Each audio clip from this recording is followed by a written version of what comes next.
Hello everyone, ranker study YouTube channel पे आपका स्वागत है। इस वीडियो में हम लोग बिहार दरोगा मेंस के लिए ये 9वां प्रैक्टिस सेट का डिस्कस करेंगे। इससे पहले 8 प्रैक्टिस सेट का डिस्कस हो चुका है आपका। वो आप जो नहीं देखे हैं वो जाके रैंकर स्टडी यूट्यूब चैनल के प्लेलिस्ट में जाके देख सकते हैं, ठीक है।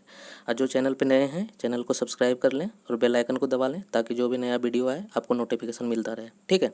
तो अब पहला क्वेश्चन का हम लोग डिस्कशन करते हैं। इसमें क्या बोल रहा है, इसमें बोल रहा है क्या, भारत में जैन धर्म का संस्थापक कौन था। तो जैन धर्म का संस्थापक कौन था, महावीर, ठीक है ना।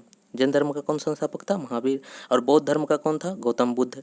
तो महावीर का जन्म कहाँ पे हुआ था, महावीर का जन्म जो है बिहार में ही हुआ था। बिहार में कहाँ, वैशाली में, वैशाली जिला में, ठीक है ना। और कौन सा गाँव में, तो उसको बोलते हैं कुंडग्राम, ठीक है ना, कुंडग्राम में हुआ था। तो इसका आंसर क्या हो जाएगा आपका, आंसर आपका हो जाएगा बी, महावीर, जैन धर्म का महावीर। और ये जो है 24वां तीर्थंकर थे, ठीक है, जैन धर्म के।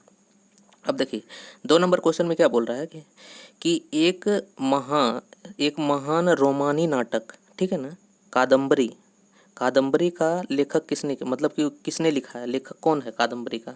तो ये कौन है कादम्बरी का, बाणभट्ट, ठीक है ना, बाणभट्ट है। और बाणभट्ट जो था ये कादम्बरी का भी लेखक था। और बाणभट्ट एक और चीज़ का लिखा था क्या, हर्षाचरित्र, ठीक है ना, हर्षाचरित्र जो कि हर्षवर्धन पे था।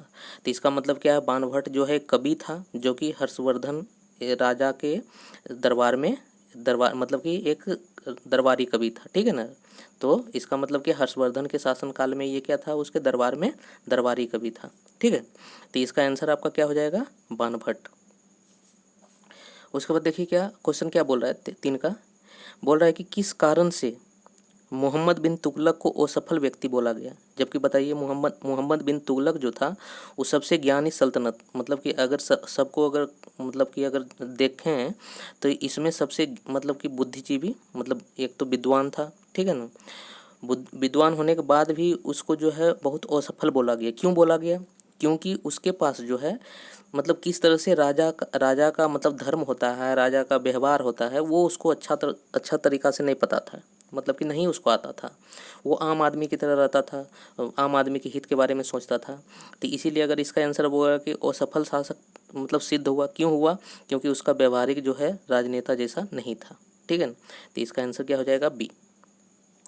देखिए 4 नंबर क्वेश्चन में क्या बोल रहा है कि मेधावी राजस्व अधिकारी टोंडरमल किसके अधीन मतलब सेवा की थी, ठीक है ना। इसका मतलब क्या है, कौन से राजा के दरबार में ये जो है टोंडरमल था। तो किसके राजा के दरबार में था, तो आप हम लोग सब जानते हैं कि अकबर के जो है नवरत्न में एक जो है टोंडरमल भी था, जो कि क्या है, जो वित्तीय विभाग था, राजस्व विभाग, उसका जो है एक तरह से संभालता था पूरा काम।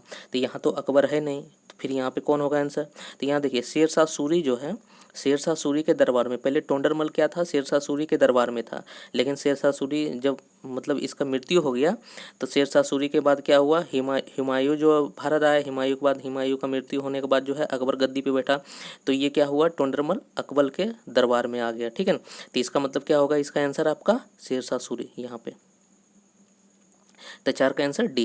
अब देखिए 5 का बोल रहा है क्या, नैनार। देखिए नैनार जो है वो कौन था, तो नैनार कौन था। देखिए क्या हुआ कि जब भारत में भक्ति आंदोलन जब शुरू हुआ, ठीक है ना, भक्ति आंदोलन जब शुरू हुआ भारत में, तो उस समय क्या था, 2 तरह के लोग अनुयायी थे। एक तो थे क्या, जो कि वैष्णव थे, जो विष्णु को मानते थे।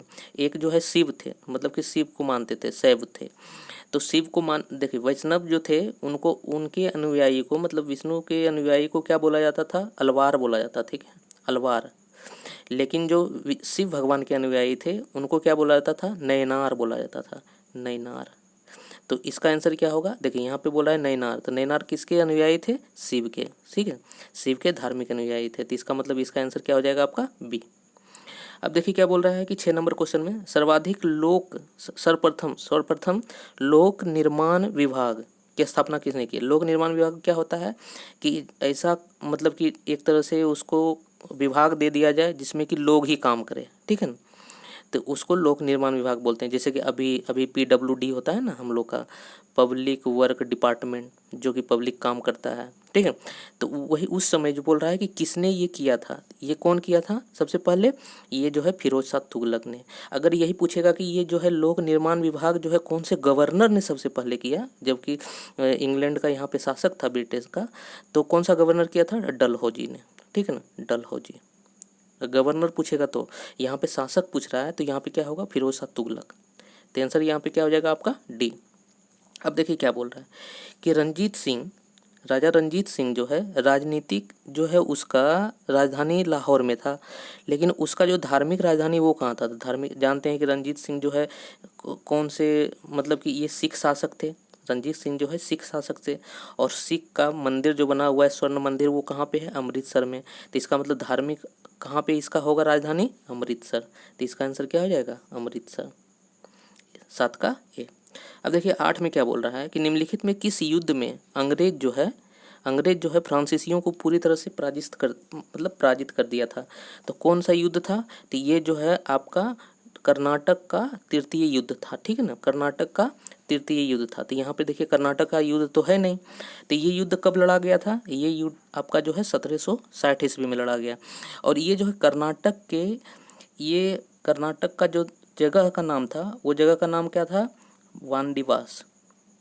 वांडीवास। इसीलिए इसको जो यहाँ अगर कर्नाटक का तृतीय युद्ध नहीं दिया हुआ है और वांडीवास दिया हुआ है तो इसका आंसर क्या हो जाएगा, वांडीवास। तो यहाँ पे देखिए वांडीवास दिया हुआ है तो क्या हो जाएगा, वांडीवास की लड़ाई, ठीक है। तो इसका आंसर हो जाएगा आपका ए। अब देखिए क्या बोल रहा है कि 9 नंबर क्वेश्चन में बोल रहा है कि करो या मरो, ठीक है ना, करेंगे या मरेंगे। गांधी जी ने राष्ट्र को यह मंत्र किस जन आंदोलन में दिया था, किस जन आंदोलन में दिया था, तो ये आपको भारत छोड़ो आंदोलन में दिया था। ये कब हुआ था, तो ये हुआ था 9 अगस्त 1942 को, ठीक है ना, ये अगस्त में हुआ था, ठीक है ना। इसीलिए भारत छोड़ो आंदोलन को क्या बोलते हैं, अगस्त क्रांति भी बोलते हैं इसको, ठीक है ना, अगस्त क्रांति। तो भारत छोड़ो आंदोलन को अगस्त क्रांति, अगर बोला जाएगा अगस्त क्रांति कब हुआ तो वो भी हम लोग क्या बोलेंगे, 1942 ईस्वी को। तो इसका आंसर आपका क्या हो गया, सी, 9 का सी। देखिए 10 का क्या बोल रहा है, रविन्द्रनाथ टैगोर द्वारा लिखित जनगण मन जो है सर्वप्रथम जनवरी 1912 में उसको प्रकाशित किया गया। तो वो जो लेख लिखा गया था उसको प्रकाशित किया गया था, तो उस समय का उसका जो है गीत का नाम क्या था, ठीक है ना। तो उस समय क्या उसका था, भारत भाग्य विधाता। अभी जैसे हम लोग जनमन बोलते हैं ना, तो इस समय उसका जो प्रकाशित हुआ था वो भारत भाग्य विधाता के नाम से प्रकाशित हुआ था। तो इसका आंसर क्या हो जाएगा आपका सी। उसके बाद देखिए क्या बोल रहा है कि ब्रिटिश शासन के दौरान तत्कालीन मद्रास प्रेसिडेंसी रैयतवारी प्रणाली, ठीक है, रैयतवारी प्रणाली का शुरुआत करने वाला कौन था। तो रैयतवारी प्रणाली होता क्या है, इसमें क्या होता था, आपको जो भी भूमि होता था ना उस पर कर दिया जाता था। मान लीजिए कि आपके पास अगर भूमि है उस पर कुछ अनाज हुआ तो उस अनाज का 1/3 भाग जो है क्या किसको देना पड़ता था, अंग्रेज को देना पड़ता था। ये उस समय का रैयतवारी प्रणाली था। तो ये बोल रहा है कि ये किसने लागू किया था, तो ये जो है लागू करने वाले कौन था, ये आपका थॉमस मुनरो था, ठीक है ना, थॉमस मुनरो। और ये कब, ये जो थॉमस मुनरो जो गवर्नर था वो कब से कब तक था, 1820 से लेके 1827 तक था ये गवर्नर। इस बीच में जो है रैयतवारी आपका चलते रहा, उसके बाद भी चला, लेकिन शुरुआत कौन किया था, ये थॉमस मुनरो ने किया था, ठीक है। तो 11 का आंसर आपका हो जाएगा सी। अब देखिए क्या बोल रहा है 12 का बोल रहा है कि CR दास और मोतीलाल नेहरू स्वराज्य पार्टी का स्थापना किया था, ठीक है, दोनों मिलके जो है स्वराज पार्टी का स्थापना किया था। बोल रहा है क्या ये जो स्थापना हुआ था वो किसके बाद हुआ था, ठीक है ना। तो ये स्वराज पार्टी का स्थापना पहले हुआ था कब, ये 1923 ईस्वी को हुआ था, ठीक है ना। अब देखते हैं कि 1923 ईस्वी से पहले कौन हुआ है। देखिए स्वदेशी आंदोलन कब हुआ है, स्वदेशी आंदोलन आपका जो है 1905 में हुआ है, ठीक है ना। देखिए असहयोग आंदोलन कब हुआ है, असहयोग आंदोलन आपका 1920 से लेके 1922 तक चला है, ठीक है। उसके बाद देखिए अवज्ञा आंदोलन, सविनय अवज्ञा आंदोलन कब हुआ आपका, 1930 में हुआ। अब भारत छोड़ो आंदोलन कब हो गया, 1942 में। तो अब यहाँ देखिए बोल रहा है कि किसके बाद, ठीक है ना, ये जो बनाई गई वो स्थापना जो हुआ था किसके बाद हुआ था। तो यहाँ पे देखिए क्या ये है 1920 से 22 क्या चला था, ये आपका असहयोग आंदोलन। तो इसका असहयोग मतलब 22 तक चला, 22 के बाद 23 में क्या हुआ, स्वराज पार्टी का गठन हो गया। तो इसका मतलब इसका आंसर क्या हो जाएगा कि असहयोग आंदोलन के बाद स्थापना हुआ था, बी, ठीक है। उसके बाद देखिए क्या है 13 नंबर क्वेश्चन में बोल रहा है कि भारतीय राष्ट्रीय कांग्रेस का पहला अंग्रेजी अध्यक्ष कौन था। भारतीय राष्ट्रीय कांग्रेस का पहला अंग्रेजी अध्यक्ष कौन था, तो ये आपका होगा जॉर्ज यूले, ठीक है ना, जॉर्ज यूले। ये कब बना था, क्योंकि देखिए भारतीय राष्ट्रीय कांग्रेस का स्थापना कब हुआ था, 1885 ईस्वी में आपका। वो कौन किया था, ए.ओ. ह्यूम किया था।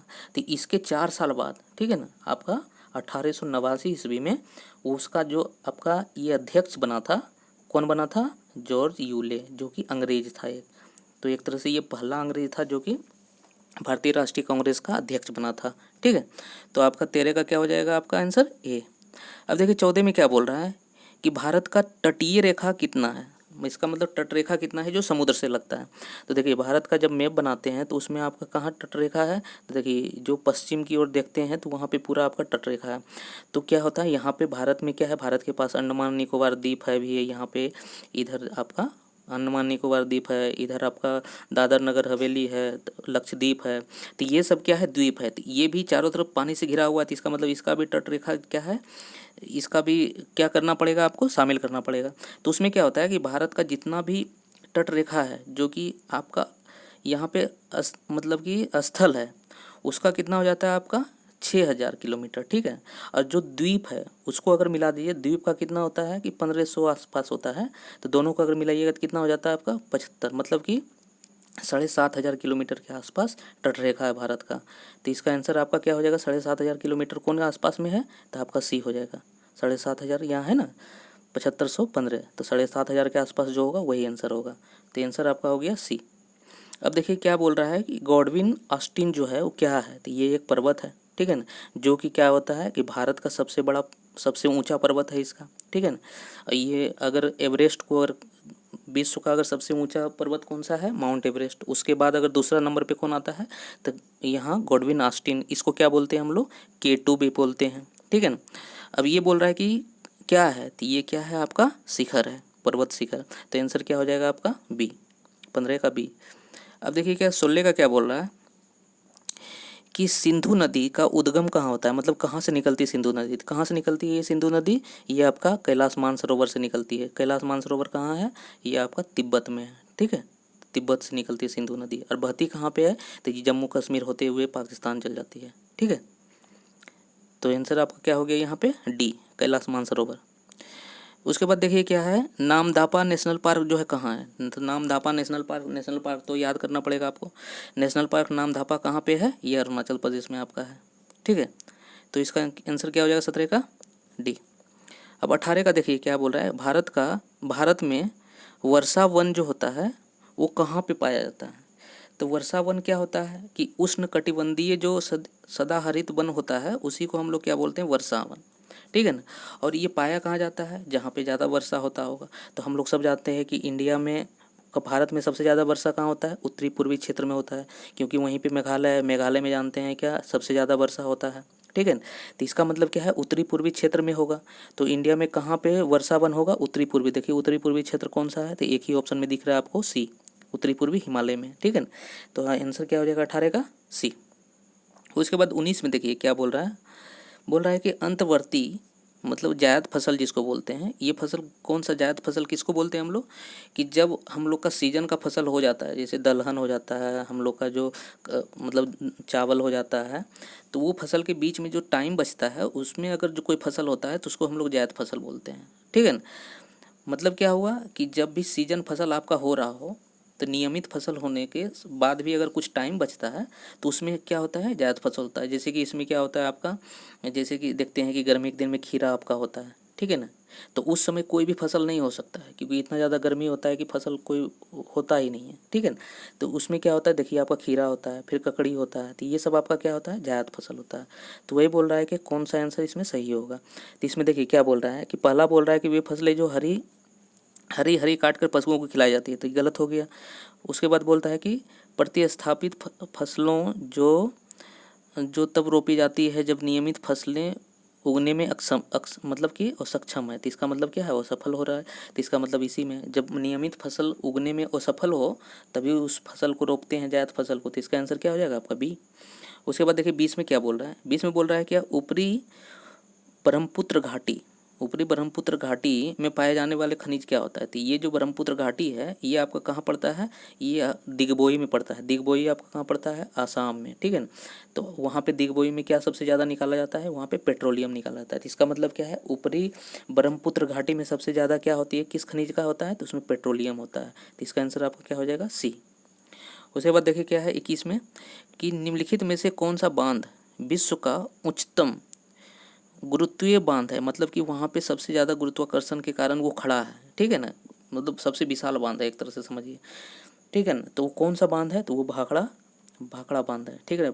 तो ये कौन से नदी पे है? ये सतलज नदी पे है। कहाँ पे है? ये पंजाब में है। तो आंसर क्या हो जाएगा? भाखड़ा बांध, ठीक है ना। तो 21 का आंसर आपका सी हो गया। अब देखिए 22 में क्या बोल रहा है? बोल रहा है कि न्यूनतम स्त्री पुरुष अनुपात वाले भारतीय राज्य की पहचान करें। तो मतलब कि सबसे कम होना चाहिए स्त्री पुरुष अनुपात। तो इसमें क्या होता है कि जब भी मतगणना होता है तो आप जानते हैं क्या, कि वहाँ पे देखा जाता है कि 1000 पुरुष में कितना स्त्री है, ठीक है ना। तो उसी को हम लोग स्त्री पुरुष अनुपात बोलते हैं। तो वो बोल रहा है न्यूनतम, न्यूनतम कहाँ पे है? तो वो जब 2011 का जब जनगणना हुआ था तो न्यूनतम कहाँ पे था? वो आपका हरियाणा में था। हरियाणा में कितना था? 1000 पुरुष पे वहाँ पे कितना था? 879 वहाँ पे क्या थी? महिला थी। तो इसका आंसर क्या हो जाएगा? 1000 पुरुष पे 879 महिला, जो कि सबसे अति थी, मतलब कि एक तरह से कम था। और सबसे ज़्यादा अगर पूछा जाएगा किस राज्य में था 2011 के अनुसार, तो सबसे ज़्यादा आपका कहाँ था? आपका केरल में था, ठीक है ना। वहाँ पे 1000 पुरुष में कितना था? 1100, मतलब महिला के आसपास, ठीक है ना। मतलब ज़्यादा ही था। तो सबसे ज़्यादा कहाँ पे था? केरला में। तो इसका आंसर क्या हो जाएगा? 22 का ए, हरियाणा। उसके बाद देखिए 23 नंबर क्वेश्चन का क्या बोल रहा है आंसर। 23 नंबर में बोल रहा है क्या, निम्नलिखित में कौन सा देश अपने लौह लौह इस्पात उद्योग के लिए कच्चा सामग्री किसी अन्य देश पे आश्रित रहता है? मतलब कि लौह इस्पात उद्योग उसका होता है, लेकिन उसमें कच्चा सामग्री जो होता है किसी और देश से मंगाता है। तो कौन है? तो एक ही है, कौन? जापान। क्योंकि जापान में लौह अयस्क मिलता ही नहीं है, ठीक है ना। वो दूसरे देश से क्या होता है? निर्यात करता है, सॉरी आयात करता है। तो इसका आंसर क्या हो जाएगा आपका? जापान, ठीक है। अब देखिए क्या बोल रहा है क्या, वर्षा जल का संचयन जो करते हैं हम लोग, मतलब एक तरह से जमा करते हैं, उसका मुख्य लाभ क्या मिलता है हम लोग को? तो वर्षा जल का जब हम लोग संचयन करते हैं तो उसका मुख्य मतलब क्या, उसका सबसे ज़्यादा जो है मुख्य लाभ क्या है? देखिए लाभ तो बहुत सारा मिल जाएगा। जैसे देखिए क्या है, भूमिगत पानी में क्या होता है? पुनर्भरण होता है। मतलब एक तरह से हम लोग का जो, मतलब कि पृथ्वी के अंदर जो देखते हैं कि पानी का अथी है, लेवल है, उसको क्या होता है? ऊपर आता है, ठीक है ना। तो इसका जो है सबसे अगर मुख्य बोला जाए तो क्या होता है? भूमिगत पानी का पुनर्भरण होता है। मतलब एक तरह से वो पानी ऊपर आता है। देखिए बाढ़ से भी बचता है, लेकिन ये इंपॉर्टेंट नहीं है, ठीक है ना। बाढ़ से बचने के लिए हो सकता है कि आप जो है नाला बना दीजिए, हो सकता है बगल में आप तालाब बना दीजिए, नदी बना दीजिए, तो ये भी हो सकता है। लेकिन मुख्यतः क्या होता है कि वो भूमिगत जो पानी होता है उसका पुनर्भरण होता है। तो 24 का आंसर क्या हो जाएगा आपका? 24 का ए। उसके बाद 25 का देखिए क्या 25 में बोल रहा है क्या, सॉरी 25 में बोल रहा है क्या, ये बोल रहा है कि वृहत पृष्ठीय क्षेत्रफल वाला महासागर कौन है? मतलब कि जो सबसे ज़्यादा फैला हुआ है महासागर कौन सा है? तो वो जानते हैं कि प्रशांत महासागर है, ठीक है ना। प्रशांत महासागर, अगर पूरा महासागर को अगर आप एक में कंसीडर करें, मतलब कि गिने, तो प्रशांत महासागर पूरे महासागर का 1/3 भाग है। मतलब कि सबसे बड़ा महासागर है, ठीक है ना। तो इसका आंसर क्या हो जाएगा आपका? डी।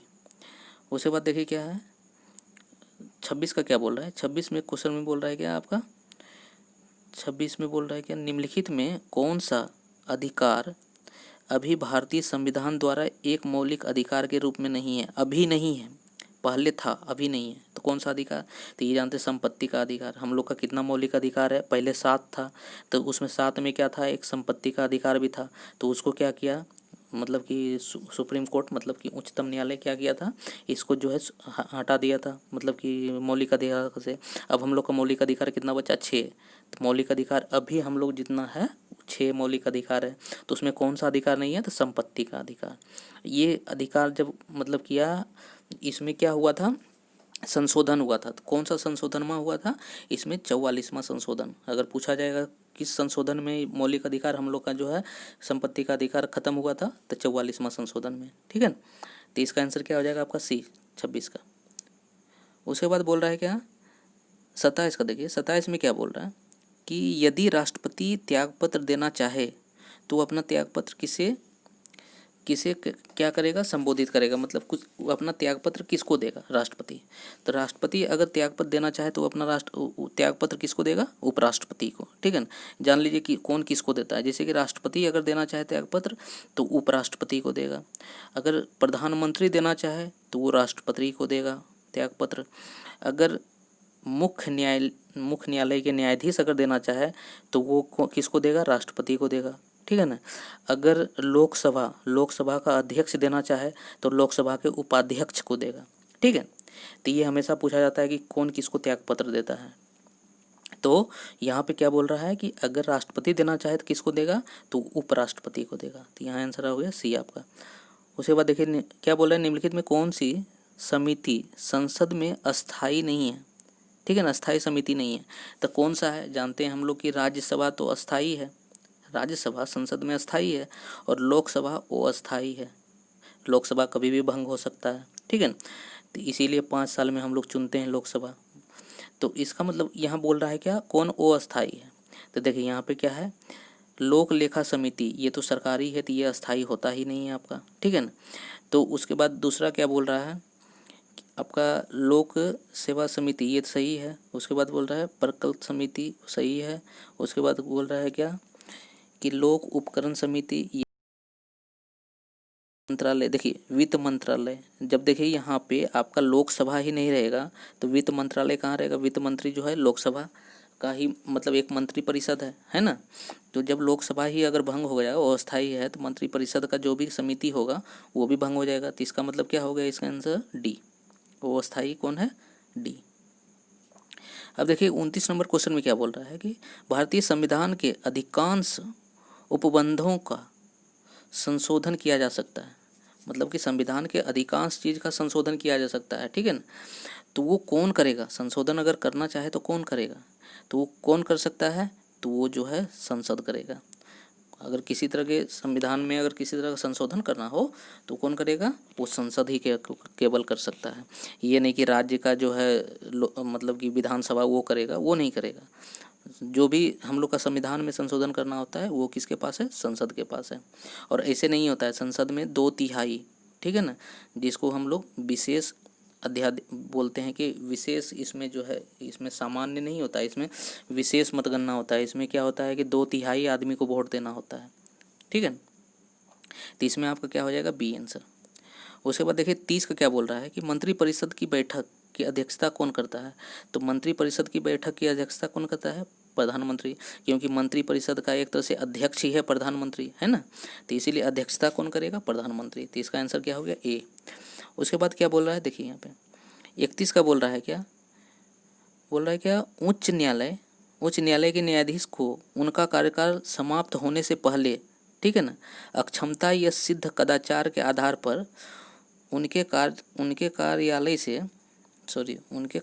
से किसके द्वारा हटाया जा सकता है। मतलब बोल रहा है कि उसका अपना कार्यकाल ख़त्म नहीं हुआ है, लेकिन जो है अक्षमता और सिद्ध कदाचार, मतलब उसमें अगर सिद्ध हो गया है तो कौन उसके पद से हटा सकता है, किसके पास इतना जो है मतलब कि एक तरह से शक्ति होता है। तो किसके पास होता है, देखिए भारतीय मुख्य न्यायाधीश के पास नहीं होता है, क्योंकि मुख्य न्यायाधीश तो एक जो है जो भी वकील होता है उसका एक मुख्य होता है, तो उसके पास इतना पावर नहीं होता है कि, क्योंकि हम लोग का जो है न्याय प्रणाली जो है वो स्वतंत्र है, ठीक है ना। तो ये आपका होगा नहीं, ए नंबर नहीं, ठीक है ना। उसके बाद देखिए बी नंबर में क्या बोल रहा है, क्या उच्चतम न्यायालय के मुख्य न्यायाधीश, जो वो भी नहीं। उसके बाद बोल रहा है कि संसद के दोनों सदनों के सिफारिश पे, देखिए सिफारिश पे नहीं होगा। उसके बाद बोल रहा है विशेष बहुमत सहित संसद के दोनों सहित, मतलब कि इसमें विशेष बहुमत आपको पास करना होगा। तो इसका आंसर क्या हो जाएगा आपका, डी। जब किसी को हटाना है तो विशेष बहुमत आपको पास करना पड़ेगा संसद से। तो विशेष बहुमत क्या होता है, 2/3 बहुमत, ठीक है ना, मतलब 3 आदमी में 2 आदमी को वोट देना ही देना है। उसके बाद देखिए क्या बोल रहा है कि निम्नलिखित में से किस समिति की रिपोर्ट में लोकपाल और लोकायुक्त लोकायुक्त संस्थाओं का स्थापना की सिफारिश की गई थी। मतलब कि लोकायुक्त, ये लोकपाल होना चाहिए देश में। ये कौन सा मतलब समिति का रिपोर्ट जो है बताता है, जो कि एक तरह से दिया था सरकार को। तो कौन सा समिति है, तो इसमें समिति आपका जो है प्रथम प्रशासनिक सुधार समिति है। ये कब बना था, किसके नेतृत्व में बना था, मोरारजी देसाई के नेतृत्व में। ठीक है ना। यही बोला था क्या कि भारत में जो है एक लोकायुक्त लोकपाल होना चाहिए। ये लोकायुक्त लोकपाल होता क्या है, जैसे कि मान लीजिए कोई भी चीज़ है, किसी तरह का भी ये यहाँ संस्था है तो बहुत ज़्यादा भ्रष्टाचार होता है, तो उसके लिए क्या होता था कि जो भी यहाँ मतलब कि उच्च न्यायालय या उच्चतम न्यायालय का जो जज होता है, जो कि मतलब कि सेवानिवृत्त हो जाता है, उसको एक तरह से देख रेख के लिए रखा जाता है कि आप जो है इन संस्था को देखिए कि किसी तरह का गड़बड़ी ना हो रहा हो। तो अभी जो है हम लोग का लोकपाल कौन है, अभी हम लोग का पिनाकी चंद्र घोष है। ठीक है ना, पहला लोकपाल कौन है, पिनाकी चंद्र घोष। तो इसका आंसर क्या हो जाएगा आपका ए। ठीक है, 32 का ए। उसके बाद देखिए क्या 33 में बोल रहा है, 33 में बोल रहा है क्या, किस अनुच्छेद के अनुसार राज्य विधान परिषद बनाने और समाप्त की जा सकती है। मतलब राज्य का विधान परिषद बना भी सकता है, राज्य का विधान परिषद समाप्त भी कर सकता है। तो इसका अधिकार किसके पास है, संसद के पास। ठीक है ना, क्योंकि हर एक जो है राज्य में विधानसभा और विधान परिषद नहीं होता है। विधानसभा होता है क्योंकि चुन के जाता है, विधान परिषद क्या होता है कि उसमें जो है उसका भी चुना जाता है, लेकिन कुछ कुछ मनोनीत होता है। ठीक है ना, तो विधान परिषद जो होता है सभी राज्य में नहीं होता है। जैसे कि देखिए झारखंड में विधान परिषद नहीं है, बिहार में विधान परिषद है, विधान परिषद भी है, विधानसभा भी है। तो अगर किसी स्टेट में, राज्य में विधान परिषद या विधानसभा होना चाहिए, विधान परिषद, तो उसका जो है सबसे पहले संसद में 2/3 बहुमत से पास होगा। ठीक है ना, लेकिन ये पास होगा तो ये कोई तो नाम नियम कानून होगा ना, तो वो किस अनुच्छेद में आता है, तो वो अनुच्छेद आपका पड़ता है 169। ठीक है ना, 169 अनुच्छेद में ऐसा दिया गया है कि मतलब देश का संसद जो है किसी राज्य के विधान परिषद के समाप्ति या मतलब कि उसमें विधान परिषद हो ऐसा निर्णय ले सकता है। तो आपका क्या होगा आंसर डी। अब देखिए क्या है 34 नंबर बोल रहा है, निम्नलिखित में से क्या स्वतंत्रता और स्वाधीनता में बाधक है। देखिए क्या स्वतंत्रता और स्वाधीनता में बाधक है। अब बोल रहा है क्या, देखिए केंद्रीकरण। केंद्रीकरण मतलब क्या होता है, सेंट्रलाइजेशन। मतलब कि केंद्र सरकार का डायरेक्ट वहाँ पे क्या हो जाएगा, आपका एक तरह से शासन हो जाएगा। तो देखिए कोई भी चीज़ का खनिज है, मान लीजिए कि झारखंड में कोयला का खनिज है, तो उस पर केंद्र सरकार अगर उसका खनन करता है तो केंद्र सरकार का डायरेक्ट वहाँ पे क्या होगा, उसका एक तरह से हस्तक्षेप हो जाएगा। तो जब केंद्र सरकार का होगा तो केंद्र सरकार कहने का मतलब कि पूरा भारत, तो पूरा भारत का उस पर एक तरह से हक हो जाएगा, है ना। अब यही चीज़ किसके लिए विरुद्ध हो जाएगा, तो वहाँ के लोगों के लिए। वो क्या सोचेगा कि मेरे राज्य में था, वो पूरे भारत का जो है एक तरह से मतलब कि अधीन आ गया। तो किसके लिए क्या, इसमें क्या होगा आंसर आपका केंद्रीकरण। जब भी केंद्रीकरण होता है तो वो स्वतंत्र तो होता है कि मतलब सभी के लिए है, लेकिन स्वाधीनता जो है, स्वाधीनता के जो है विरुद्ध होता है, बाधक होता है, क्योंकि वहाँ के लोग जो है आहत हो जाते हैं इससे। ठीक है, तो इसका मतलब क्या होगा, ये आपका केंद्रीकरण। अब देखिए 35 में क्या बोल रहा है कि राज्य के मार्क्सवादी विचार के संबंध में निम्नलिखित में से क्या सही है। तो मार्क्सवादी विचार क्या है, तो मार्क्सवादी विचार बोला जाता है कि राज्य के बारे में बोला जा रहा है, राज्य का मार्क्सवादी विचार क्या होना चाहिए। तो राज्य का मार्क्सवादी विचार ये होता है कि कोई भी राज्य जो है, ठीक है ना, वो क्या होता है, एक वर्ग संस्था है। ठीक है ना, मतलब कि वर्ग संस्था है, मतलब वर्ग से ही, अलग अलग वर्ग से ही मिलके ही राज्य बना होता है। तो राज्य एक वर्ग संस्था है, उसमें राज्य क्या करता है कि लोगों के हित के लिए वो काम करता है, मतलब लोगों के हित के लिए हमेशा काम करने के लिए तत्पर रहता है। ठीक है ना, लेकिन पूंजीवादी क्या होता है कि पूंजीवादी में सरकार क्या होता है कि पूंजीपति के हित के लिए ही काम करता है, वहाँ पे लोगों के हित को छोड़ देता है, वहाँ पूंजीपति के हित के लिए काम करता है। इसीलिए पूंजीवाद जो है बहुत ज़्यादा हद तक जो है सही नहीं है। ठीक है ना, तो यहाँ क्या बोला है कि राज्य के बारे में मार्क्सवादी विचार क्या है कि राज्य जो है हर एक लोगों के लिए काम करे, लोगों के हित में काम करे। तो वो क्या हो जाएगा, देखिए राज्य एक जो है व्यवस्था है, जी नहीं, राज्य एक तंत्र है, राज्य एक देखिए वर्गों का वर्ग संस्था है। ठीक है ना, वर्गों का संस्था है। तो इसका आंसर क्या हो जाएगा आपका सी। ठीक है ना, 35 का सी। अब देखिए 36 में क्या बोल रहा है, क्या वास्तविक मतलब कि एक्चुअल सकल घरेलू उत्पाद, जिसको जीडीपी बोलते हैं हम लोग। ठीक है ना, सकल घरेलू उत्पाद को मापा जाता है, मतलब किससे मापा जाएगा, सकल घरेलू उत्पाद को वास्तविक रूप से। तो वास्तविक रूप से किसको मापा जाएगा कि जब आपका कोई भी चीज़, अगर मान लीजिए कोई चीज़ बदल रहा है तो हम लोग उसका सही से आकलन नहीं कर पाएंगे जीडीपी का, तभी आकलन कर पाएंगे मतलब कि सही मायने में जब वो स्थिर हो, ठीक है ना, जब वो क्या हो, स्थिर हो। तो स्थिर होने का इसका मतलब देखिए किस में फिक्स आ रहा है, देखिए यहाँ पे वर्तमान दर पे, वर्तमान दर आपका हो सकता है कि चेंज भी हो रहा हो, दिन बाय दिन जो है चेंज हो रहा हो। बोल रहा है कि स्थिर दामों पर, तो स्थिर दामों पर हम लोग क्या करते हैं, वास्तविक जीडीपी निकालते हैं। तो इसका आंसर क्या हो जाएगा आपका बी, ठीक है। 35 का क्या हो जाएगा बी। उसके बाद देखिए क्या बोल रहा है 36 नंबर क्वेश्चन में। 36 में बोल रहा है क्या सीमांत लागत, सीमांत लागत जो होता है वो किसके बराबर होता है। तो सीमांत लागत होता है क्या, पहले सीमांत पूछ जानिए कि होता क्या है। जैसे ये जो होता है ना वो मार्जिनल कॉस्ट होता है। मार्जिनल कॉस्ट मतलब बोलते हैं ना कि अगर कोई 5 रुपये का सामान अगर कोई दुकानदार लाया है तो वो क्या करता है, कुछ मार्जिन रखता है कि अब 5 रुपये का सामान जो है ना हम 7 रुपये में बेचेंगे, फिर हम घटाते घटाते घटाते अगर नहीं मानेगा ग्राहक तो हम 6 रुपये में बेच देंगे, तो तब पर भी 1 रुपये का मार्जिन हुआ। तो उसी को बोलते हैं मतलब कि सीमांत लागत। ये 1 रुपये का जो मार्जिन हुआ ना ये सीमांत लागत हुआ।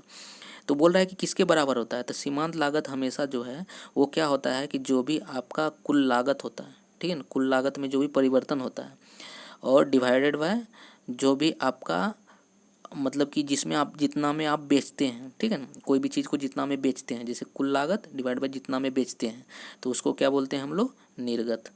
निर्गत मतलब जितना में वो बाहर जाता है। तो कुल लागत में परिवर्तन भागा निर्गत में परिवर्तन, इसी को हम लोग क्या बोलते हैं, सीमांत लागत। तो इसमें देखिए किसमें है, बोल रहे मात्रा में परिवर्तन द्वारा विभाजित कुल लागत। तो इसमें देखिए ये है ना। उसमें बोल रहा है कुल लागत अंतर गलत है।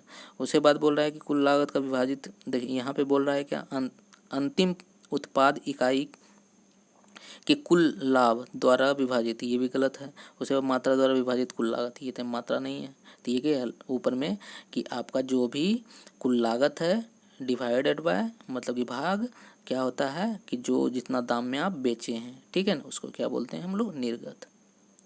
तो इसका आंसर क्या हो जाएगा आपका ए। उसके बाद देखिए क्या बोल रहा है कि क्या बोल रहा है कि मांग जन्य स्फीति क्या होता है। मांग जन्य स्फीति क्या होता है, तो एक पढ़े होंगे आप लोग मुद्रा स्फीति। मुद्रा स्फीति क्या होता है कि किसी दाम जब बढ़ जाता है, कोई चीज़ जब कम होता है दाम बढ़ जाता है तो मुद्रा स्फीति हो जाता है। तो यहाँ बोल रहा है क्या मांग, तो इसका मतलब इसमें क्या होगा कि मांग बढ़ जाएगा। मुद्रा स्फीति में क्या होता है, मुद्रा बढ़ जाता है मतलब कि जो दाम बढ़ जाता है, ठीक है ना, ज़्यादा मुद्रा आपको देना पड़ता है। यहाँ देखिए मांग बोल रहा है तो मांग आपका ज़्यादा होगा। तो देखिए किस में मांग ज़्यादा है, स्थिति में क्या होता है, मांग ज़्यादा होता है। यहाँ बोल रहा है कि अधिक मांग। उसके बाद देखिए किसी में मांग है अधिक, नहीं, पूर्ति नहीं। इसका मतलब मांग अधिक होना चाहिए किससे, पूर्ति से, ठीक है ना। मांग अधिक होना चाहिए पूर्ति से, मतलब आपका जितना पूर्ति होना चाहिए वो कम ही रहेगा लेकिन मांग आपका बढ़ जा रहा है, ठीक है ना। तो इसका आंसर क्या हो जाएगा आपका ए। उसके बाद देखिए क्या 39 नंबर में बोल रहा है कि अल्प ब्याज नीति को और भी किस नाम से जानते हैं। तो अल्प ब्याज नीति क्या होता है कि बहुत कम मतलब सस्ता ब्याज, तो उसको हम लोग क्या बोलेंगे, सस्ता मुद्रा नीति। तो इसका आंसर होगा ये। उसके बाद देखिए क्या बोल रहा है यहाँ 40 नंबर में, निम्नलिखित में से क्या आर्थिक समस्या नहीं है। आर्थिक समस्या नहीं है। तो देखिए यहाँ पे क्या बोल रहा है कि 100 वेतन कार्य मतलब कि आप जो ऐसा काम कीजिए जिससे आपको वेतन मिले, ठीक है। 100 वेतन कार्य या फुर्सत में से किसी एक को चुनना। तो ये आपका क्या है ये आप बोल रहा है कि नहीं है। इसका मतलब ये आपका क्या है, ये आपका आर्थिक जो है समस्या है। उसके बाद बोल रहा है कि तय की गई 2 वस्तु में से एक वस्तु खरीदना। इसका मतलब आपके पास पैसा नहीं है तभी तो 2 वस्तु तय करने के बाद भी एक वस्तु खरीद रहे हैं, ठीक है ना। इसका मतलब आर्थिक समस्या है आपके पास। उसके बाद बोल रहा है कि आप व्यक्तिगत बचत में वैकल्पिक तरीकों में से किसी एक का चुनना, मतलब कि आपके पास पैसा नहीं है तभी किसी एक को चुन रहे हैं, नहीं तो आप दोनों को चुनते। तो उसके बाद बोल रहा है कि तय की गई, देखिए यह तय करना कि फुर्सत के समय को विभिन्न तरीके से किस तरह व्यतीत करना चाहिए। देखिए यहाँ फुर्सत, यहाँ कोई किसी तरह का पैसा वाला काम ही नहीं कर रहा है। ये सोच रहा है कि अगर टाइम पास करना है तो किस तरह हमको करना है, ठीक है ना, फुर्सत का समय। तो यहाँ पे जो समस्या बोल रहा है आर्थिक रूप से नहीं है तो वो क्या हो जाएगा यहाँ पे डी। यहाँ क्या हो जाएगा डी, 40 का डी। अब देखिए 41 का क्या बोल रहा है कि यहाँ बोल रहा है कि संतुलन स्तर बिंदु। संतुलन स्तर बिंदु क्या होता है पहले ये जान लीजिए। जैसे मान लीजिए कि आप कोई अगर बिजनेस कर रहे हैं, ठीक है, तो बिजनेस कर रहे हैं तो आप जो है कुछ चीज़ का उत्पाद कीजिएगा, उत्पाद करने पे क्या है कि बिजनेस अगर करते हैं, मान लीजिए क्या, जैसे एक एग्जांपल देते हैं कि आप जैसे बिस्कुट का आप जो है उद्योग लगाए, वो बिस्कुट का उद्योग में आप बहुत सारा बड़ा बड़ा मशीन लगाया है, ठीक है ना। मशीन एक बार चालू होता है तो बहुत ज़्यादा खर्चा होता है। तो बिस्कुट में क्या होता है कि आप जितना, एक बोला जाता है कि अगर आप इतना बिस्कुट बनाइएगा तब आपको एक तरह से समझिए कि एक बार जब मशीन स्टार्ट की है ना, उसका आपको फ़ायदा मिलेगा, ठीक है। मतलब इतना बनाना ही बनाना पड़ेगा।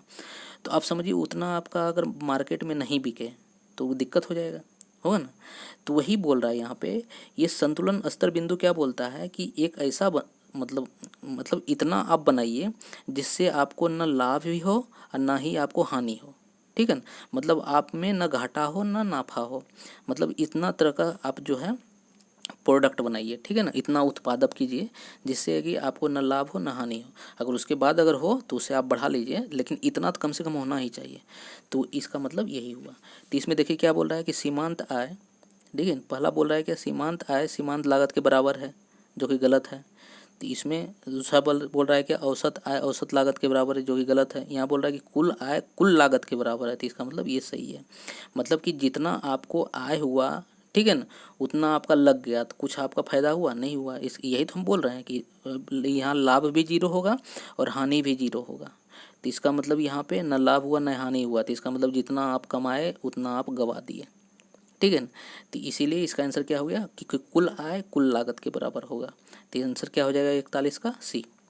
उसके बाद देखिए 42 में क्या बोल रखा है, निम्नलिखित में से क्या भारत में विदेशी मुद्रा आरक्षित पूंजी का अंग नहीं है। तो आरक्षित विदेशी मुद्रा आरक्षित पूंजी का अंग कौन नहीं है। देखिए सोना हम लोग गिरवी रखते हैं, भारत सरकार भी रखती है बाहर में सोना। उसके बाद SRD भी जो है, ये भी एक पेपर होता है जो कि विदेशों के लिए होता है। उसके बाद विदेशी मुद्रा क्या होता है, परिसंपत्तियां होता है विदेशी मुद्रा, जो कि सरकार जो है रखती है, ठीक है ना। तो ये भी विदेशी मुद्रा से आती है। उसके बाद बोल रहा है कि बैंक और कॉरपोरेट संस्था, जो कि बैंक क्या होता है, जो कि यहाँ की बैंक है, कॉरपोरेट संस्था विदेशी मुद्रा अगर धारित करती है तो क्या होगा कि नहीं। तो ये विदेशी मुद्रा किसके लिए करता है, जैसे मान लीजिए कोई विदेशी यहाँ पे आता है और उसको भारत में जो है भारतीय रुपया चाहिए, तो उसके लिए ये बैंक क्या करता है, चेंज करने का काम करता है। लेकिन ये जो है मुद्रा मतलब क्या बोल रहा है, आरक्षित करने का काम नहीं किया, ठीक है ना। तो इसीलिए इसका आंसर क्या हो जाएगा आपका डी। उसके बाद देखिए क्या बोल रहा है, बोल रहा है क्या फर्मे में जो भुगतान बाहर वालों को उनकी वस्तु और सेवा के लिए देते हैं तो उस भुगतान को क्या बोलते हैं। तो उस भुगतान को हम लोग क्या बोलते हैं, सुस्पष्ट भुगतान। क्योंकि उस भुगतान में किसी तरह का चीट नहीं होता है, जो भी होता है कि सबके सामने जो है वो क्लियर होता है, तो इसलिए सुस्पष्ट भुगतान बोलते हैं इसको, ठीक है। तो आंसर क्या हो जाएगा आपका सी। उसके बाद बोल रहा है क्या, आनंदवन, ठीक है ना, ये एक जो है मतलब कि संस्था है आनंदवन। वो क्या क्या बोल रहा है कि एक कुष्ठ पुनर्वास केंद्र है, उसका स्थापना किस सामाजिक सुधारक ने किया था। तो ये किसने किया था, ये जो है बाबा आपटे ने किया था। ये कहाँ के थे, ये नागपुर के थे, ठीक है, मतलब महाराष्ट्र में। आनंदवन जो है महाराष्ट्र में। ये कुष्ठ रोग जानते हैं, कुष्ठ रोग होता है वो, उसके लिए जो है इनका जो है यहाँ पे एक तरह से इलाज होता है। जो नहीं, जब तक इलाज नहीं होता तब तक वो यहीं पे रहते हैं। तो एक जो है समाज सुधारक कौन थे, बाबा आपटे। उसके बाद 45 नंबर क्वेश्चन में देखिए क्या बोल रहा है, केंद्रीय खाद्य तकनीक अनुसंधान संस्था का मुख्यालय कहाँ पे है। तो ये आपका मैसूर में पड़ता है, ठीक है, और मैसूर में पड़ता है, ठीक है। और ये पाकिस्तान के अधिकार वाले कश्मीर POK, जिसको बोलते हैं पाकिस्तान ऑक्यूपाइड कश्मीर, ठीक है, POK। उसमें बोल रहा है क्या, बोल रहा है कि शहर की राजधानी कहाँ है। तो वहाँ की शहर की राजधानी कहाँ पे है, मुजफ्फराबाद, ठीक है। पाकिस्तान ऑक्यूपाइड कश्मीर शहर की राजधानी कहाँ है, मुजफ्फराबाद। उसके बाद देखिए क्या बोल रहा है, भारत का राष्ट्रीय पंचांग किस पर आधारित है। तो भारत का राष्ट्रीय पंचांग किस पर आधारित है, हम लोग का शक संवत, ठीक है ना। हम लोग का जो शक संवत होता है उस पर आधारित है। और ये शक संवत मानते कब हैं, क्योंकि देखिए हम लोग ईसा मसीह मानते हैं तो ईस भी मानते हैं, ठीक है। तो हम लोग का क्या होता है, अपना एक हिंदुस्तान का मतलब कि धार्मिक का क्या है, शक संवत। तो उसमें क्या होता है कि 78 ईस्वी को ही हम लोग क्या करते हैं, मतलब एक तरह से ओरिजिन मानते हैं, ठीक है। मतलब यहीं से शुरुआत हुआ। और ईसा मसीह लोग क्या मानते हैं कि जो ईसा मसीह का जन्म हुआ वहाँ से शुरुआत हुआ। तो हम लोग क्या है 78 ईस्वी से मानते हैं, ठीक है। तो इसी को बोलते हैं शक संवत। हम लोग का जो कैलेंडर होता है वो किसके आधार पर होता है, शक संवत के आधार पर। पंचांग हम लोग का। तो इसका आंसर ए हो गया। उसके बाद बोल रहा है क्या, इंडिया विंग्स फ्रीडम, ठीक है ना, ये शीर्षक पुस्तक किसने लिखी थी, तो ये किसने लिखी थी, मौलाना आज़ाद, ठीक है ना, ये मौलाना आज़ाद, इंडिया विंग्स फ्रीडम।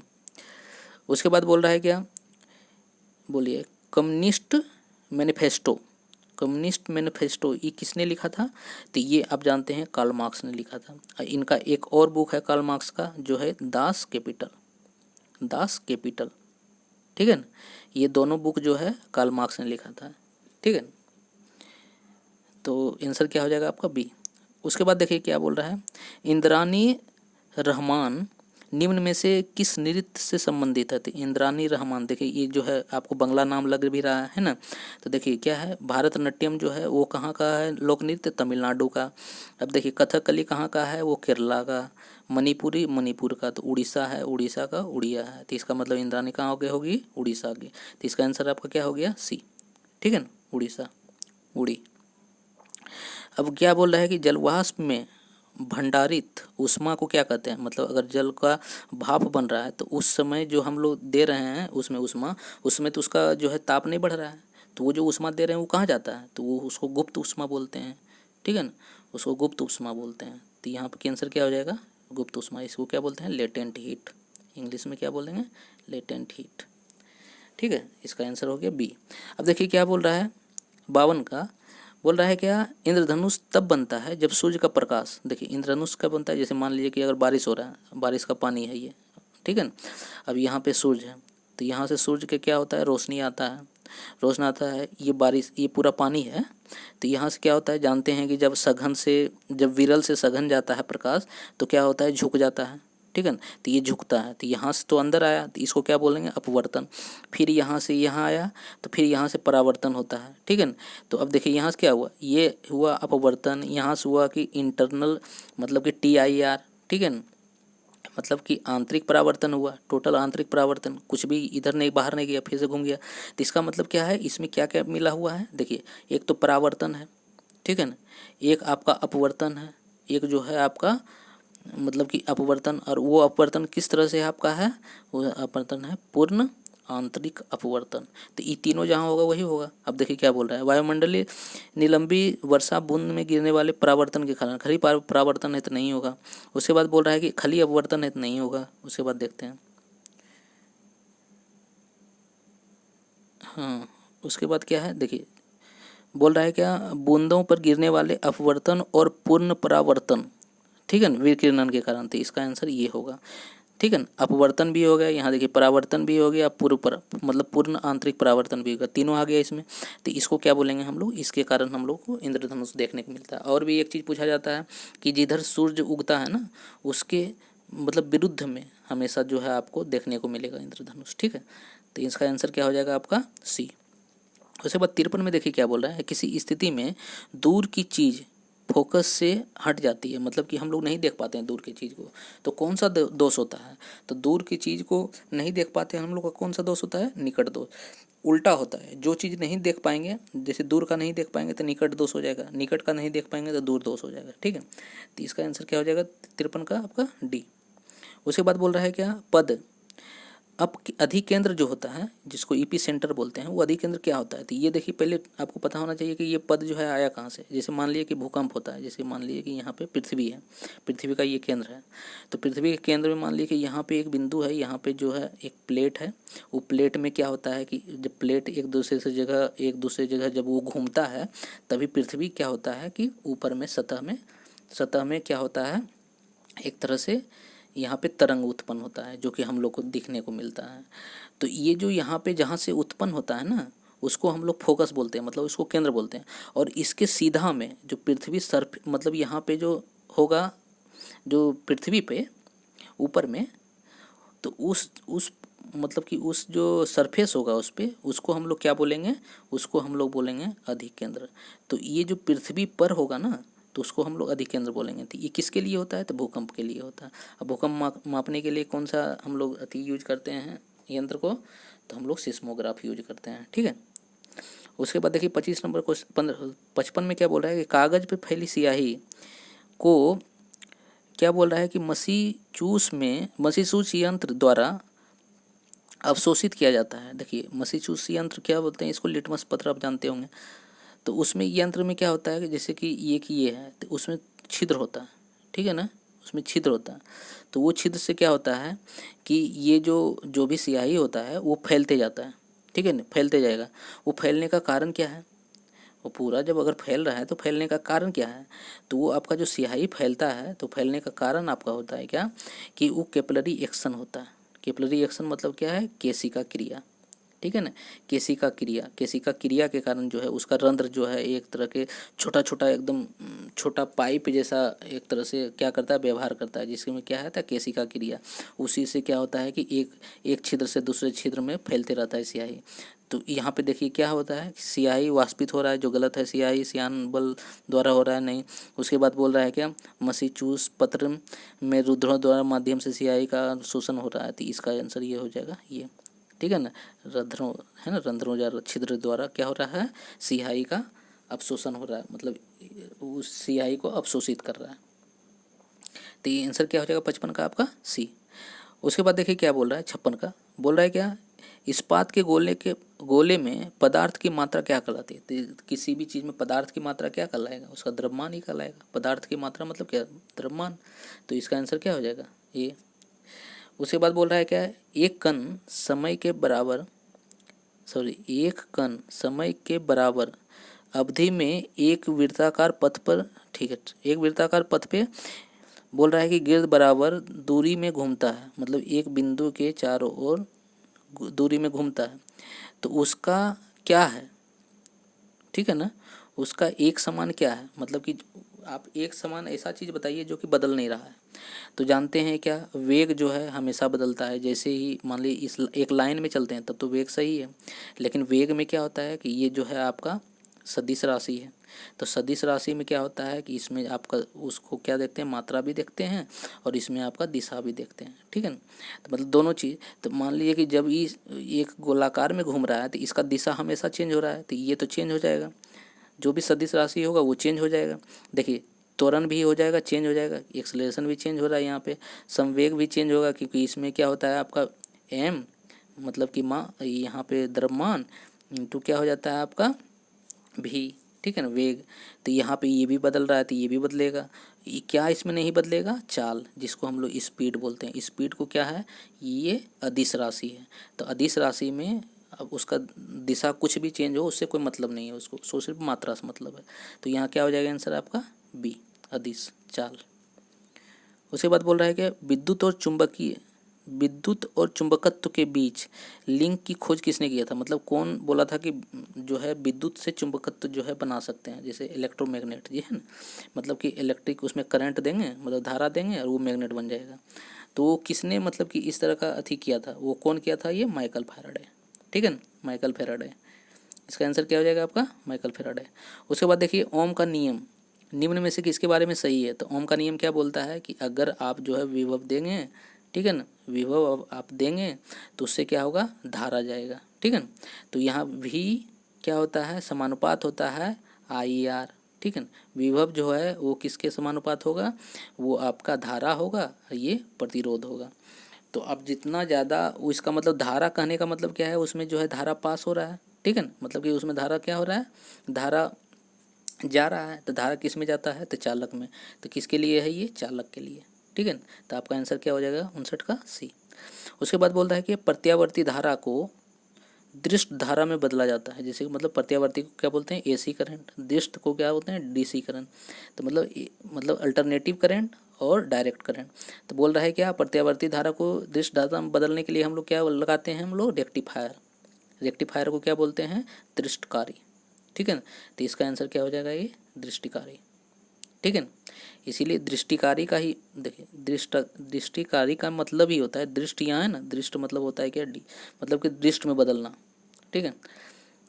उसके बाद देखिए क्या आंसर बोल रहा है, क्या नाभिक में प्रोटॉनों की संख्या और न्यूट्रॉनों की संख्या का योग क्या होता है। तो नाभिक में प्रोटॉन और न्यूट्रॉन की संख्या का जब योग हम लोग करते हैं तो वो हमको क्या देता है, द्रव्यमान संख्या, वो हमको क्या देता है, द्रव्यमान संख्या, ठीक है ना। तो किस में है ये द्रव्यमान संख्या, देखिए परमाणु संख्या ने द्रव्यमान संख्या, तो बी हो गया आंसर। उसके बाद देखिए 62 में क्या बोल रहा है कि द्रवित जो है पेट्रोलियम गैस, द्रवित पेट्रोलियम गैस को क्या बोलते हैं? एलपीजी, ठीक है ना, एलपीजी, लिक्विड पेट्रोलियम गैस, तो लिक्विड को द्रवित बोलते हैं, ठीक है। द्रवित पेट्रोलियम गैस का क्या होता है? मुख्य घटक, ठीक है ना, मुख्य घटक क्या होता है? तो हम जानते हैं कि हम लोग के एलपीजी सिलेंडर में जो गैस होता है उसमें क्या होता है? ब्यूटेन होता है, ब्यूटेन और प्रोपेन होता है। तो उसमें सबसे मुख्य क्या होता है? ब्यूटेन होता है। देखिए ब्यूटेन किस में है? तो ब्यूटेन और आइसोप्रोपेन, यही दोनों मुख्य होता है। तो मीथेन तो होता नहीं है, तो मीथेन तो सब में काट दिए, तो 3 मीथेन है, खत्म हो गया। तो उसमें क्या होगा? ब्यूटेन और आइसोप्रोपेन, ठीक है। तो आंसर क्या हो जाएगा आपका? सी, 62 का। अब उसके बाद 63 में देखिए क्या बोल रहा है। 63 में बोल रहा है क्या? वनस्पति घी निम्न में से किससे बनाया जाता है? तो वनस्पति घी जानते हैं क्या आप, क्या होता है वहाँ पे? तो वनस्पति घी के लिए हम जानते हैं कि हाइड्रोजनेशन बोलते हैं उसको, मतलब कि हाइड्रोजनीकरण, ठीक है ना, हाइड्रोजनीकरण। हाइड्रोजनीकरण के कारण क्या होता है? क्योंकि वनस्पति घी जो होता है ये पौधे से मिलता है, वनस्पति से मिलता है। तो इसमें जो है आपका डबल बॉन्ड ट्रिपल बॉन्ड होता है, ठीक है ना। तो उसको जो है मतलब एक तरह से एकल बॉन्ड में बदलने का काम कौन कर सकता है? हाइड्रोजन करता है। इसीलिए जो है वनस्पति घी बनाने में सब मदद कौन करता है? आपका हाइड्रोजन, ठीक है ना। आंसर क्या हो जाएगा? हाइड्रोजन। उसके बाद देखिए क्या बोल रहा है कि अम्ल वर्षा मुख्यतः किस गैस के कारण होता है? देखिए अम्ल वर्षा तो आप जान लीजिए किससे होता है। एक तो सल्फर डाइऑक्साइड से होता है, ठीक है ना। एक आपका क्या होता है? NO2 से होता है, ठीक है ना। और एक आपका CO2 से होता है। लेकिन मुख्यतः जो होता है वो इसी से होता है, सल्फर से। इसीलिए गाड़ी से जो सल्फर निकलता है उस पर ज़्यादा ध्यान देता है। अब जो है देखते हैं BS, जो आपका BS आपका 6 इंजन लगता है, जो गाड़ी में इंजन लगता है वो BS6 लगता है, ठीक है ना। इसका मतलब क्या है? इसमें सल्फर का मात्रा जो है कम रहेगा, क्योंकि सल्फर से ही क्या होता है? आपका अम्लीय वर्षा होता है। तो इसका आंसर क्या हो जाएगा? आपका C, सल्फर, ठीक है। अगर यहाँ मुख्य नहीं पूछता तो इसका मतलब और भी होता, लेकिन यहाँ पूछा है कि सबसे ज़्यादा इंपॉर्टेंट क्या है। मतलब अगर ऑप्शन में चुनना पड़े कि सबसे ज़्यादा इंपॉर्टेंट क्या है, तो वो सल्फर होगा, ठीक है। अब देखिए क्या बोला है। गैल्वेनाइजेशन जो होता है, लोहे पे परत, एक तरह से पतली परत चढ़ाई जाती है, ठीक है ना। तो किस धातु का गैल्वेनाइजेशन में किस धातु का परत चढ़ाई जाती है लोहे पे? तो किसका पढ़ाया जाता है? जिंक का, ठीक है ना। तो यहाँ पे जिंक कहाँ है? देखिए जिंक आपका C में, ठीक है, जिंक आपका C में। उसके बाद देखिए क्या बोल रहा है। वॉशिंग सोडा किसको बोलते हैं? जो धोने वाला सोडा होता है। धोने वाला सोडा का क्या होता है? CaCO3, मतलब कि कैल्शियम कार्बोनेट। तो देखिए कैल्शियम कार्बोनेट कहाँ पे है? तो सोडियम कार्बोनेट, कैल्शियम नहीं, सोडियम कार्बोनेट। तो सोडियम कार्बोनेट आपका कौन हो जाएगा? सोडियम कार्बोनेट एक ही में दिख रहा है C। और यही अगर सोडियम बाइकार्बोनेट हो जाए, जैसे सोडियम ये बाइकार्बोनेट दिया हुआ है, तो ये किसके लिए हो जाएगा? ये हम लोग जो खाते हैं सोडा, ठीक है ना, बेकिंग सोडा, ठीक है, इसको बेकिंग सोडा हो जाएगा। तो वॉशिंग सोडा सोडियम कार्बोनेट, खाने वाला सोडा मतलब कि सोडियम बाइकार्बोनेट। तो आंसर इसका 66 का C। उसके बाद बोल रहा है तार खींचने योग्य सबसे नमनीय धातु क्या होता है? मतलब कि जिस ऐसा धातु बताइए जिससे ज़्यादा तार खींचा जाए लंबा। तो सबसे ज़्यादा लंबा तार किससे खींचा जा सकता है? सोना से। और इसलिए जानते हैं कि जब सोना का हार बनता है तो उसको इतना पतला कर दिया जाता है कि उसके मतलब उसके अलावे अगर किसी और धातु को अगर उतना पतला कीजिएगा तो टूट जाएगा। लेकिन जो है सोना नहीं टूटता है, क्योंकि सोना का अगर 1 ग्राम लीजिएगा तो उससे 3 किलोमीटर, नोट कीजिए, 3 किलोमीटर दूर तक तार बना सकते हैं। मतलब एक तरफ खींचते खींचते 3 किलोमीटर तक तार बना सकते हैं उससे। मतलब समझ जाइए कि इतना उसमें जो है तार खींचने योग्यता रहता है। तो इसमें क्या हो जाएगा? आपका सोना। उसके बाद बोल रहा है कि पोर्टलैंड सीमेंट के मुख्य घटक क्या है? देखिए पोर्टलैंड सीमेंट में मुख्य घटक क्या होता है? ये आपका एल्युमिना और सिलिका होता है, ठीक है ना। सबसे ज़्यादा क्या होता है? एल्युमिना और सिलिका। तो इसमें लाइम भी होता है। तो इसका आंसर क्या हो जाएगा? आपका D, मुख्य घटक में, ठीक है ना। बाकी बात होता तो सब है, मैग्नीशियम भी होता है, लेकिन मुख्य घटक में एल्युमिना सिलिका होता है। उसके बाद देखिए यहाँ बोल रहा है प्राकृतिक रबड़ का बहुलक कौन है? तो प्राकृतिक रबड़ का बहुलक कौन है? आपका आइसोप्रीन। इसका फार्मूला क्या होता है? C5H8। मतलब ये कार्बन का क्या है? यौगिक है, ठीक है ना, कार्बन का यौगिक है, प्राकृतिक होता है। और ये प्राकृतिक रबड़ निकलता कैसे है? ये पौधे के देखते हैं कि पेड़ से जो है दूध निकलता है, तो दूध से ही क्या करता है? ये प्राकृतिक रबड़ उसको बनाया जाता है, ठीक है। उसके बाद बोल रहा है क्या? हाई हाई स्टील, ठीक है ना, हाई स्टील कार्बन में मतलब कि कार्बन का कितना मात्रा होता है, तो हाई स्टील कार्बन में कार्बन का कितना मात्रा होता है, बहुत ही कम होता है। तो 0.1 से 0.1 से लेके मतलब 0.15 तक होता है। तो देखिए 0.15 से कितने होगा, इसमें गलती लिखा हुआ है, तो यहाँ होना चाहिए 0.15, ठीक है ना, 15 मैक्सिमम 0.15 होता है। तो एक ही ऑप्शन दिख रहा है आपका जो कि गलत है, यहाँ पे यहाँ 1.5 नहीं होगा, यहाँ 0.5 होगा, ठीक है। 70 का ए। उसके बाद देखिए क्या बोल रहा है कि कार्बोहाइड्रेट के अलावा हमारे शरीर में ऊर्जा का प्रमुख स्रोत कौन है। तो जानते हैं कार्बोहाइड्रेट जो है जल्दी हमको ऊर्जा देता है, ठीक है ना। कार्बोहाइड्रेट का काम क्या है कि हमको ऊर्जा जल्दी देना, और वसा भी क्या करता है, हमको ऊर्जा ही देता है, ठीक है ना। तो लेकिन वसा जो है, अगर कार्बोहाइड्रेट ऊर्जा दे रहा है वसा भी दे रहा है, लेकिन वसा जो ऊर्जा देता है वो लंबा समय के लिए ऊर्जा देता है। इसलिए जो जो मोटा आदमी होता है जिसमें चर्बी होता है, अगर उस आदमी को अगर खाना ना दिया जाए तो क्या होगा, वो ज़्यादा दिन तक जिंदा रह सकता है। क्यों, उसके अंदर जो वसा है उसको एनर्जी मतलब कि ऊर्जा देते रहेगा, ठीक है ना। तो ऊर्जा देने का काम कौन किया, हाइड्रोकार्बन के अलावा, मतलब कार्बोहाइड्रेट के अलावा वसा, ठीक है। उसके बाद देखिए 72 नंबर क्वेश्चन में निम्नलिखित में कौन सा घटक जो है मूत्र का, ठीक है ना, वो सामान्य घटक है। वो सामान्य घटक मतलब क्या, उसमें वो आता ही नहीं है, ठीक है ना। तो कौन सा आता है, देखिए रिएक्टिनिन आता है, यूरिया आता है, यूरिक अम्ल आता है। जो आपका कीटोनिक होता है वो नहीं आता है, ठीक है ना। कीटोनिक निकाय जो है वो नहीं आता है, ठीक है ना, क्योंकि ये एक एसिड मतलब एक तरह अम्ल होता है, ठीक है ना, जो कि मूत्र में नहीं आता है। तो इसका आंसर क्या हो जाएगा आपका डी, ठीक है। उसके बाद देखिए बोल रहा है क्या, रक्त के ए बी मतलब ए बी रक्त ग्रुप है किसी का, ठीक है ना, व्यक्ति वाला, ऐसे व्यक्ति को रक्त दे सकता है जिसका रक्त वर्ग क्या हो। मतलब कि अगर ए बी जिसका रक्त ग्रुप है वो किसको रक्त दे सकता है, तो वो खाली ए बी को दे सकता है, ठीक है ना, खाली ए बी को। क्योंकि ये क्या होता है, सर्वग्राही होता है, मतलब कि इसको सब दे सकता है, लेकिन अगर ई किसको देगा तो ये सिर्फ ए बी को देगा, ठीक है ना। तो इसका आंसर क्या हो जाएगा कि किसको दे सकता है ये, तो ए बी को देगा। ये इसका आंसर क्या हो जाएगा आपका सी। उसके बाद बोल रहा है क्या, पीयूष ग्रंथि, ठीक है ना, पीयूष ग्रंथि जो हम लोग को पिट्यूटरी ग्लैंड जो होता है उस शरीर में किस स्थान पर होता है, तो ये ये आपका पीयूष ग्रंथि जो होता है वो कहाँ पे होता है, मस्तिष्क में होता है, ठीक है, मस्तिष्क के पिछले भाग में। ये पीयूष ग्रंथि को हम लोग क्या बोलते हैं, मास्टर ग्रंथि, ठीक है ना।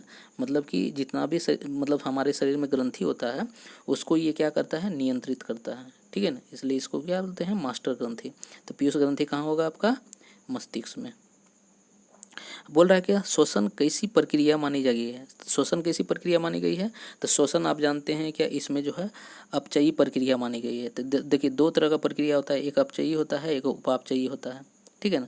तो अपचयी में क्या होता है कि ये प्रक्रिया होता है आपका क्या, कि उपापचयी के लिए क्या करता है कि सामग्री और ऊर्जा को देने का काम कौन तैयार करता है, उपचयी प्रक्रिया। तो श्वसन प्रक्रिया भी वही है कि इसमें ऑक्सीजन जो है क्या होता है, ऑक्सीजन से जो भी हमारे शरीर में है अणु को उसको क्या मिलता है, एक तरह से मतलब कि ऊर्जा मिलता है, और वो बाद में जो है क्या काम करता है, पचाने का काम करता है, ठीक है ना। तो इसका मतलब कि उपचयी प्रक्रिया, श्वसन प्रक्रिया कैसी प्रक्रिया है, उपचयी प्रक्रिया मानी जाती है, ठीक है। उसके बाद बोल रहा है क्या, कपोत दूध जो है कौन उत्पाद करता है, तो ये कपोत दूध जो है ये पक्षी वर्ग का जो होता है ये होता है। इसमें क्या होता है कि उजला तरह का इससे जो है एक तरह से स्रव निकलता है, मतलब एक तरह से, तो उसको ये दूध होता नहीं है लेकिन उस रंग का होता है, ठीक है ना, इसलिए इसको बोलते हैं कपोत दूध, ठीक है ना। कपोत मतलब जानते हैं कौआ, ठीक है ना, कौआ मतलब पक्षी, इसलिए कपोत दूध कहाँ से निकलता है, तो पक्षी से। अब देखिए उसके बाद क्या बोल रहा है कि पक्षियों को उड़ने से रोकने की प्रक्रिया क्या कहलाती है, तो पक्षियों को उड़ने से रोकने की प्रक्रिया जो कहलाती है उसको हम लोग ब्रेलिंग बोलते हैं, ठीक है ना, उसको क्या बोलते हैं, ब्रेलिंग। तो आंसर आपका क्या हो जाएगा, ए 77 का। उसके बाद देखिए क्या 78 का क्या बोल रहा है कि क्या भ्रूण के पोषण में कौन सी संरचना सहायक होती है। तो भ्रूण का पोषक मतलब कि बच्चा जो रहता है, ठीक है ना, तो बच्चा मान लीजिए कि अगर पल रहा है तो बोल रहा है कि उसके पोषण में कौन सा संरचना जो है उसको क्या करता है, एक सहायता देता है। तो कौन सा संरचना देता है, तो जानते हैं कि बच्चा को जो भोजन कहाँ से जाता है, तो प्लेसेंटा से जाता है, ठीक है ना। प्लेसेंटा को हम लोग क्या बोलते हैं, उसको गर्भनली भी बोलते हैं। उसी गर्भनली से क्या होता है कि माँ के शरीर से क्या होता है, उसमें भोजन जाता है, तो उसको क्या हम लोग प्लेसेंटा बोलते हैं उस नली को। तो यहाँ पे क्या बोल रहा है कि कौन सहायक होता है, तो यहाँ प्लेसेंटा हो जाएगा, ठीक है, मतलब गर्भनली, गर्भनली। तो इसका आंसर क्या हो जाएगा 78 का डी। उसके बाद बोल रहा है कि ब्रेड के बनने के लिए आवश्यक घटक क्या है। तो ब्रेड बनता है, देखते हैं बहुत ज़्यादा फूल जाता है वो, उसके बाद खट्टापन भी होता है। तो ब्रेड जो है मैदा और खमीर से बनता है, क्योंकि खमीर जो है खट्टापन होता है, तो इसके कारण जो है ब्रेड में क्या होता है, ब्रेड को जब हम लोग गर्म करते हैं तो उससे CO2 निकलता है, ठीक है ना, जो कि इसको क्या करता है, एक स्पंजी बना देता है, ठीक है, मतलब कि मुलायम, एक तो मुलायम बना देता है, ऊपर से फुला भी देता है। तो एक मुलायम और फुलाने का काम क्या करता है, इसका जो खट्टापन होता है ना, उसी से CO2 जो निकलता है वो इसको क्या करता है, मुलायम और मतलब कि स्पंजी बनाने का काम करता है। तो इसमें क्या हो जाएगा आपका ए, मैदा और खमीर। बोल रहा है क्या उसके बाद, निम्न में से कौन सा मलेरिया पैदा करता है। तो मलेरिया पैदा करने वाला कौन होता है, यहाँ ये नहीं पूछ रहा है कि किसके द्वारा होता है, ठीक है ना, यहाँ पूछ रहा है कि कारण, मतलब कि किससे होता है, मतलब कि वायरस से होता है, प्रोटोजोआस होता है, बैक्टीरिया होता है, किससे होता है। तो ये आपका प्रोटोजोआस होता है, ठीक है ना, मलेरिया किससे होता है, आपका प्रोटोजोआस होता है। तो इसका आंसर आपका हो गया सी। अब देखिए जो भी आपका बचा हुआ है वो आपका क्या है, मैथ का है। तो मैथ का जो है आपका आंसर जो है दे दिया जाएगा आपका कमेंट बॉक्स में, और या तो टेलीग्राम चैनल पे। तो जो भी इससे पहले अगर वीडियो आप नहीं देखें तो उस वीडियो को जाकर देखें, ठीक है। अगर किसी तरह का भी प्रॉब्लम होता है तो फिर आप कमेंट सेक्शन में बताइए, उस प्रॉब्लम को जो है हम वीडियो में शामिल करते हैं, ठीक है। तब तक के लिए